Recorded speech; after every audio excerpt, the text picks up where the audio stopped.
Single rho ফাংশনে এখন আমরা দেব using the to char function with dates.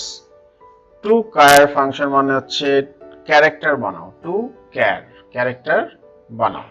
So আমরা যদি ক্যারেক্টার বানাতে চাই যে কোনো ডেটকে,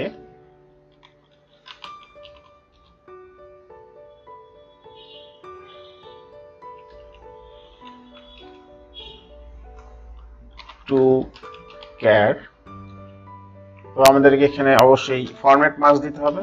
ফরম্যাট মার্কস দিলাম মনে করেন আর আর আর আর অথবা Y Y Y Y M M DD 2021-5-20, এবং আমরা যদি এখানে ড্যাশটা উপরে উঠে দিই তাহলে এইভাবে আসবে, যেভাবে দিব সেভাবে দেখাবে।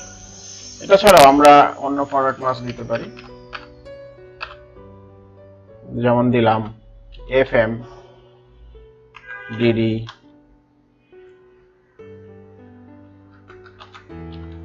Month Y Y Y Y from day 20 May 2021। তো এখানে যে ফরম্যাট মার্কস দিয়েছি এই ফরম্যাট মার্কস অনুযায়ী ডাটাটা দেখাচ্ছে। তো এই সেশনে আমরা দেখলাম টু ক্যার ফাংশন, যেখানে আমরা যে কোনো ডেট ভ্যালুকে ক্যারেক্টার ভ্যালুতে রূপান্তরিত করতে পারবো। তো এই ছিল আমাদের আজকের session using the to char function with dates.